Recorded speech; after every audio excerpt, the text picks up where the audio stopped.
Hey everyone, I'm back. So today we're going to do 10 slang terms that you should know. Brought to you by Amsam Kashihara. Visit us on the web or give us a call. We're there. We're always there. Anyhow, today we're going to look at 10 slang terms that you should know. Informal American English. And 10 slangs. 10 slang terms, either if you're watching a movie in English or traveling around the United States, and maybe if you overhear people saying something that you're not familiar with. This lesson will help you get a better understanding of words and phrases you may hear while you're out and about traveling in the US.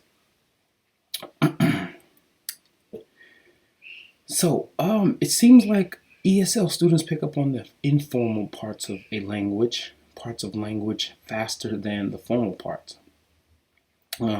There's something about the informal parts of a language that my students are attracted to, especially my students, which I've noticed over the years. And it's mostly the coolness factor, where they can show off their newfound terms to their friends and coworkers. And I guess it works the same, vice versa. When I learn a new term in Japanese, I guess I try to show it off to some of my friends and coworkers also. So, and all of these phrases, terms are mainstream, the ones I'm using today and even used in movies and TV shows. So, it's time to get acquainted with these terms since they are a part of the culture. Not to mention, some of these phrases have triple meanings, as you will see. Anyhow, without further ado, let's dive right in.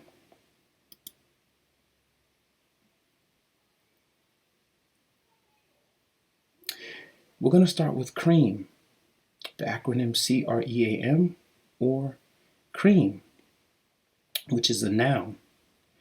The acronym standing for cream is Cash Rules Everything Around Me, which originated from the Wu-Tang Clan. This phrase was popular in the early mid-90s when the hit song was released. And that's a picture of the Wu-Tang Clan. Alright, let's do some example sentences. Ready? At my first job, I made cream. Cream meaning a lot of money. So you don't exactly, instead of saying a lot of money, you can just say, I made cream. I make cream. I make a lot of cream. It's a synonym for like money. So let's go to the second sentence. And we're very happy we're making cream. Same, it's the same thing. We're making a lot of money. So you can insert, instead of saying a lot of money, you can just say we're making cream. Okay, very good. So we're going to move on. Our second one is mad, which is an adjective. And mad is a stand-in word for very. So these are all mostly stand-in words, stand-in phrases, and well, the idioms aren't stand-in. The idioms are just idioms, but a word like mad, it means very. It's the same as saying very. So let's look at our example sentences. The cake was mad good. And remember, put emphasis on mad. The cake was mad good, which means very. So you can insert the word mad instead of very, and to say the cake was mad good. And usually there is an adverb goes after mad. So the roller coaster ride was mad exciting. Also, stand-in word for very, mad exciting. Same thing as saying very exciting.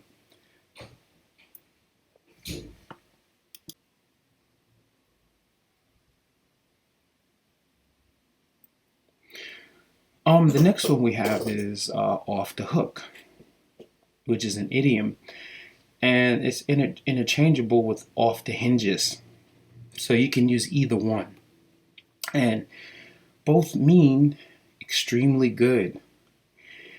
Usually we use this with positive, something that's positive events. And let's look at our first example sentence.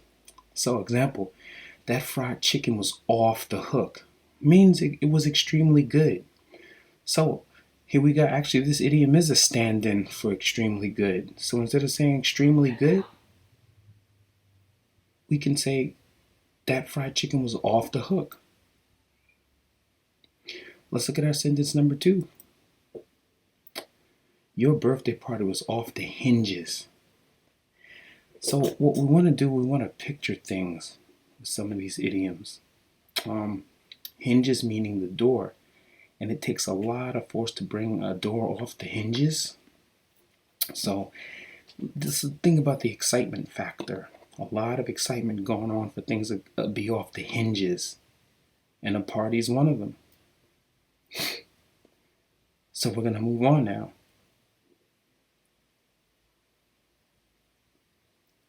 To be down with something, which is a phrase. To be down with something means to accept or agree to something. So here goes our example sentences. I'm down with going to the beach today, which means I agree with going to the beach today. I'm with going to the beach today. I'm okay with the idea of going to the beach today. Let's look at sentence number 2. I think I'd be down going to dinner with you next week, which means I think I'd be okay with going to dinner with you next week. I agree to something, maybe. I feel like it's a good idea. So that's our phrase, to be down with. Ready? Let's move on. That's how the cookies crumble. Used when something disappointing happens. So, like, I know I'm probably usually in Japanese this would mean shoganai, just the way things are. And let's look at our example sentence. You lost the basketball game. That's how the cookies crumble. And a stand-in phrase would be disappointing, isn't it? So if we read that without the idiom, you lost the basketball game. Disappointing, isn't it? Same thing. That's how the cookies crumble. So you're saying the same thing. Let's look at our example sentence number 2. You were late to the party. No more food left. That's how the cookies crumble. Now let's read that with our stand-in, with the regular phrase. Ready? You were late to the party. No more food left. Disappointing, isn't it?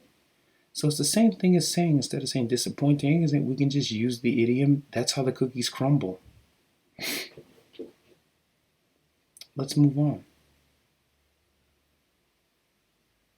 Shiesty. This is an adjective. So the meaning for shiesty is someone who is untrustworthy or unscrupulous. I knew a lot of people like that growing up in Brooklyn. Anyway, here goes. Let's look at our example sentences, which would be easy for me to use because I used it a lot. I'd look out for him. He's a pretty shiesty person. Now, as you see, pretty can mean very. We can use pretty, like today's a pretty good day. Shiesty person. Of course, an untrustworthy or unscrupulous person. And then there's the famous Biggie Smalls in one of his, in the Players Anthem. There's a line where he goes, I'm surrounded by criminals, heavy rollers, even shiesty individuals. That's a line from Players Anthems, courtesy of Junior Mafia, Biggie Smalls. So you see how he used it in his sentence. He's surrounded by criminals, heavy rollers, which means guys that gamble, that maybe shoot craps on the corner, and even shiesty individuals. So some seedy people. So anyway, let's move on.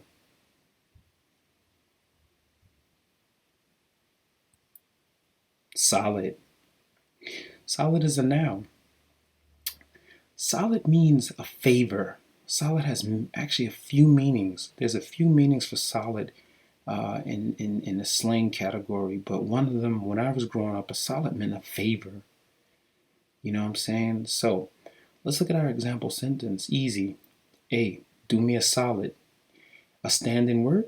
A, do me a favor. And you can just say, hey, do me a solid. Which is, like I said, the coolness factor. People be impressed with you if you said that.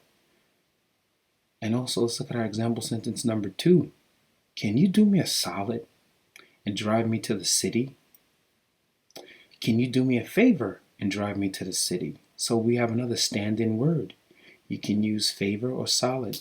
And well, it depends on who I'm talking to, but I guess very informal. You wouldn't be writing this, of course. You'd be putting a favor. You'd write a favor. But if you were just talking, I would say, hey, can you do me a solid, quick, man? Like that. Do me a favor. Do me a solid. All right, let's move on. Not for nothing, which is a phrase.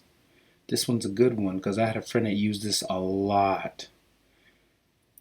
Um, Not for nothing is used as a softening device before saying something critical and always followed by but. So usually you soften the blow of something critical said later by using not for nothing. So here goes our example sentences. Not for nothing, but what you did was wrong. Not for nothing is the softening device, and what you did was wrong is the criticism that follows. So remember, you have a but there. So not for nothing, but. Here we go.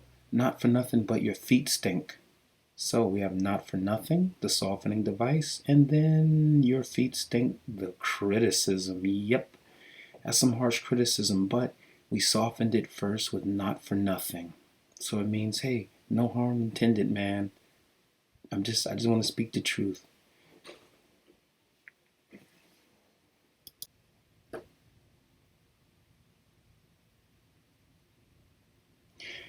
This one's one of my all favorites.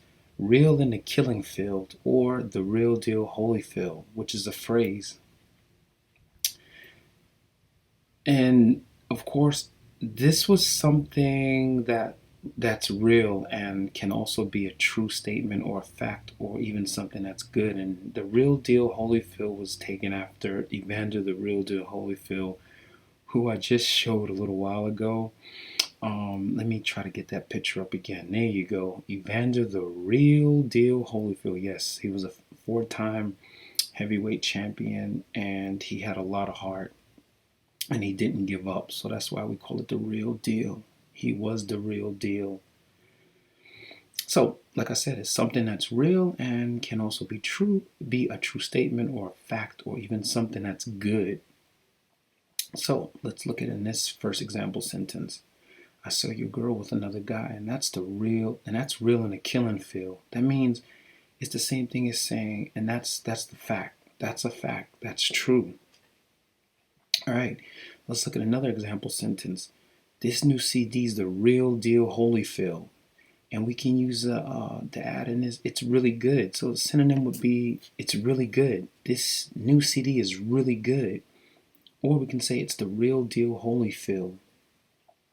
And as you see, we have the endings the rhyme endings, real deal Holyfield, which makes it smoother. Very good. So we're going to move on.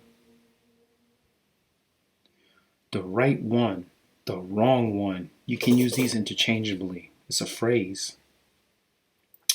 When someone warns you that they don't want to be messed with or you angered them, usually before a fight breaks out or a verbal argument. Here's an example sentence. You thought I was not gonna fight you back? You got the right one. Of course, I'm using cleaner language in this because this is a YouTube video. The language gets a little harsher, but anyway.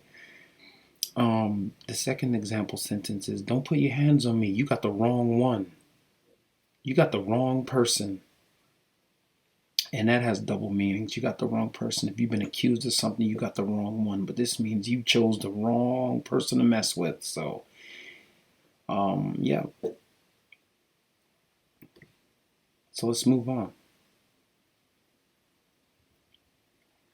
Well, I hope this was an informative lesson, and you get to utilize the words in this lesson today, right now. Call a friend up and ask them to do you a solid, or tell them how much cream you made at your first job, or tell them to look out for shiesty individuals when they do decide to travel in or around your home country or around the world. Leave a comment in the comment section. And while you're at it, check out my New York City accent training video. It's chock full of useful tips and sounds of real New York City accents, like mine, for empirical evidence. Oh, and don't forget to download the free PDF to this video. The link's in the YouTube description box. Anyway, see you soon.